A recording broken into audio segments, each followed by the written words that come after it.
Hi, everybody. My name's Tom. This is Culture Chap, and today I want to talk to you about a play called Red Herring by Michael Hollinger.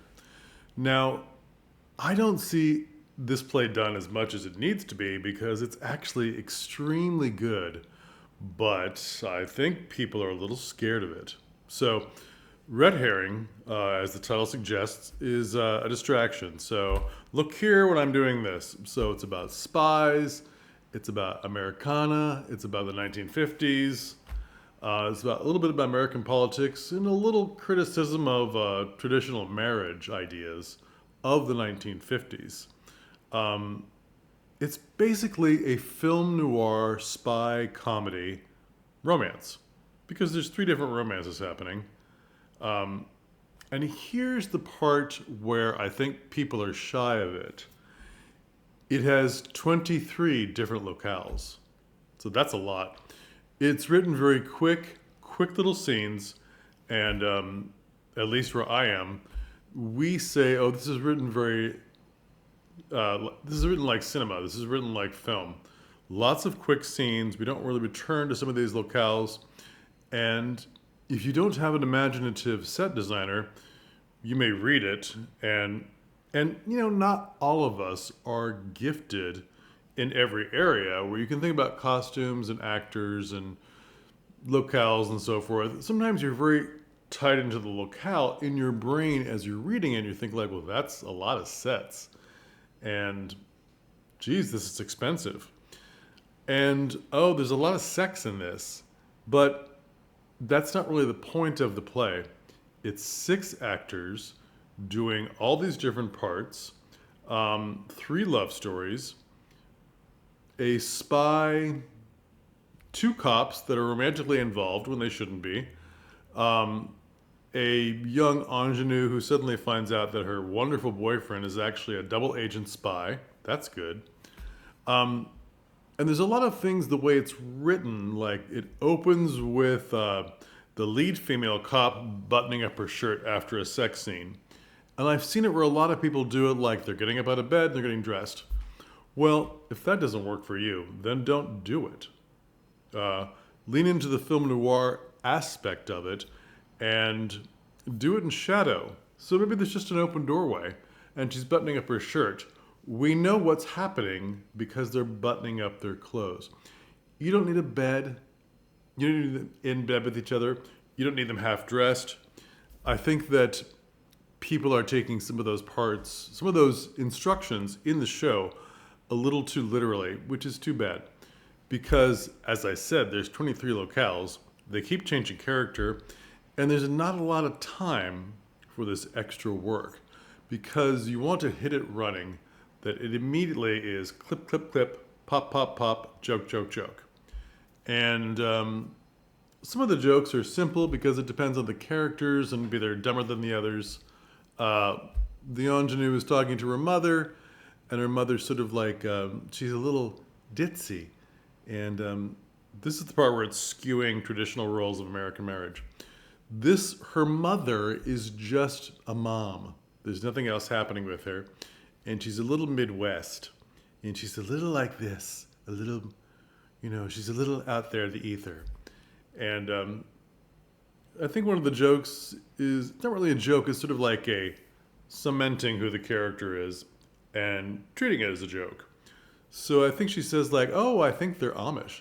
And the mother's like, oh, I think it's pronounced Amish. Not that funny, but kind of cute. We don't see the mom ever again. We've seen her preparing food, making up a cake from a mix. And that's who she is. So we see it's more to inform what kind of roles this girl's coming from. So the idea that she's going to marry someone who she's just found out is a double agent foreign spy posing as an American guy. Like, wow, she's in the mix now. You're in the jam now, sweetie.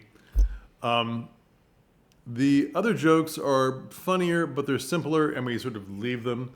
There's a guy getting drunk, and a guy sitting next to him, and he says, why are you drinking your vodka out of a teaspoon? And the guy goes, well, if I had it with a fork, it'd spill in my lap. Cute. cute, funny. Um, the situations are funnier than the jokes are. We're just sort of meant to be visiting these areas and getting these quick quips and treating it like that. So, how you treat these situations when these all the people come together, um, it's about voices, it's about acting, it's about creating the different characters. There's a scene where three guys are watching a nuclear test, which I think is gruesome, but they sort of do it. I've seen them do it vocally as sort of the penguins of Madagascar. You know, the voice is like this. Put on your sunglasses. Don't look at the boom. Um, so treating the '50s as this nostalgic thing, and treating it like film noir in the parts that are more spy, murdery kind of thing. It references a lot of old movies. On the waterfront, um, there's too many to mention. It's a very intricate plot. Not too intricate because you just sort of have to leave it as the light, farcical amazingness that it is. Now, people get confused when they're reading it, thinking, oh, it's a parody. Oh, it's a satire. Oh, it's a farce. Well, why can't it be all those things? And why can't you treat it as such when you direct it or produce it or anything? And why can't you look at the things that you're viewing as problems as actual, this is just the way this cleverly written piece is written, and realize that it's very reminiscent of its time period it's based in. Of course, it's a modern written play by a very talented playwright, but it's meant to have those 1940s, 1950s quips, and that is the humor. And what you do with it makes it funnier, and the situations it's in. When you have a set that has that many locales, you need to go minimalistic, okay? And it has some tricks in it. A gun goes off in a wedding bridal shop and the mannequin collapses. How will you do that?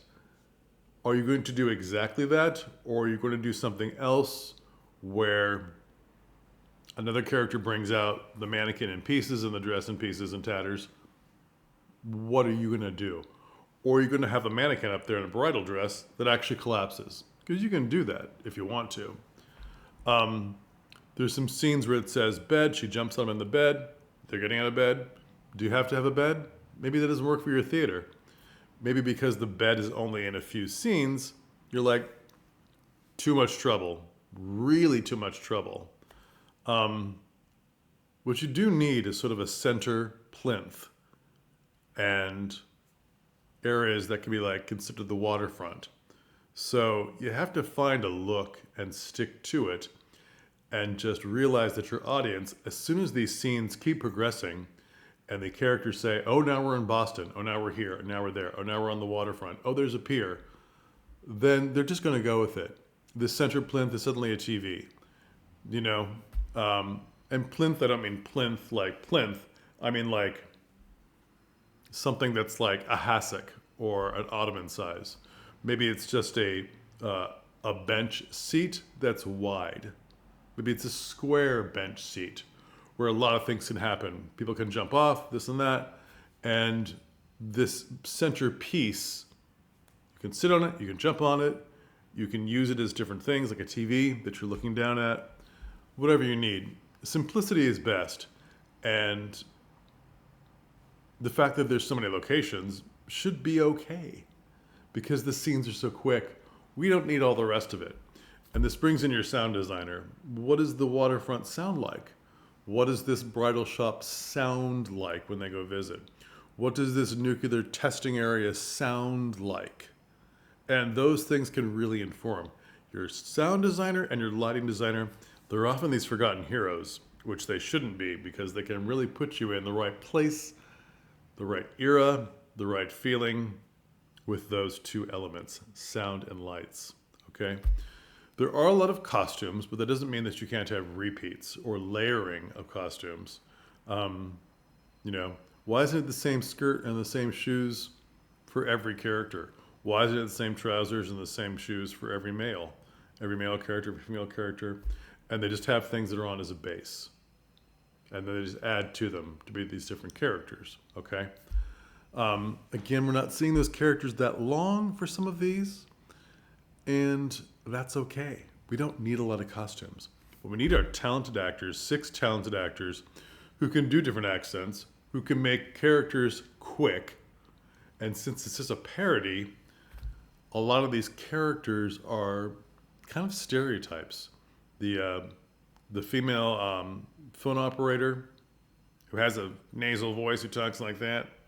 The woman from Boston, the mother with her sort of innocent Midwest sound, and then that same person who plays the mother plays the bridal shop owner, and she's very Boston.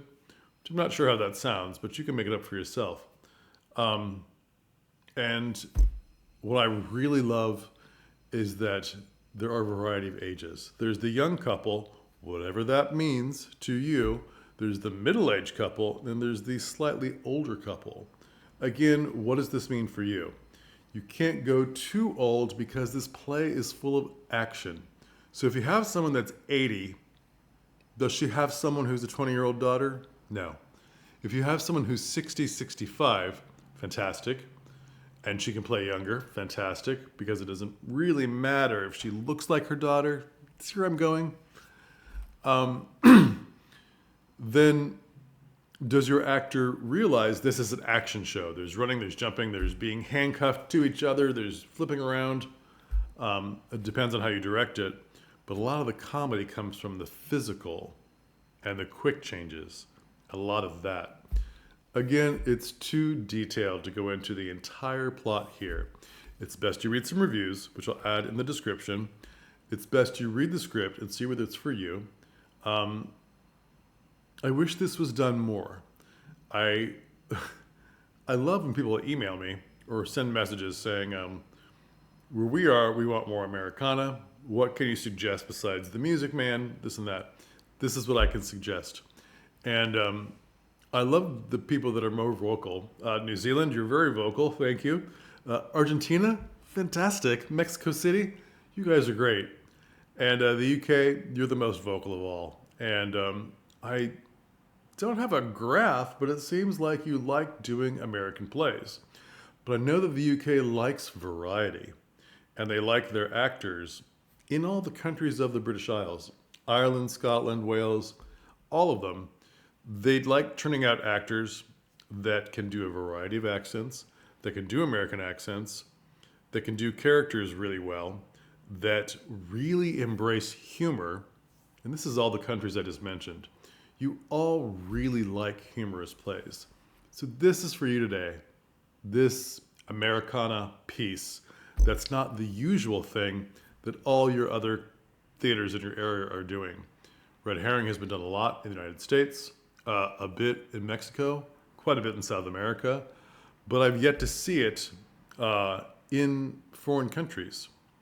Done a few times for sure, but you can really lean into not bad stereotypes, but I mean the accent stereotypes that your people can do. Okay?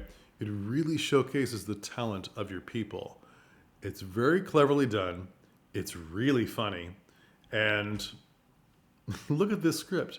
Really look at this script. So this is part of a series of plays or musicals I think you should do that are comedic, that will get people in seats. And the more you showcase this on your social media, the better. The more you have these little snippets of these jokes. Maybe you think the vodka joke is funny and you put it on your social media. It's very quick. Might sell tickets. And advertise it for your area as a North American spy thriller film noir.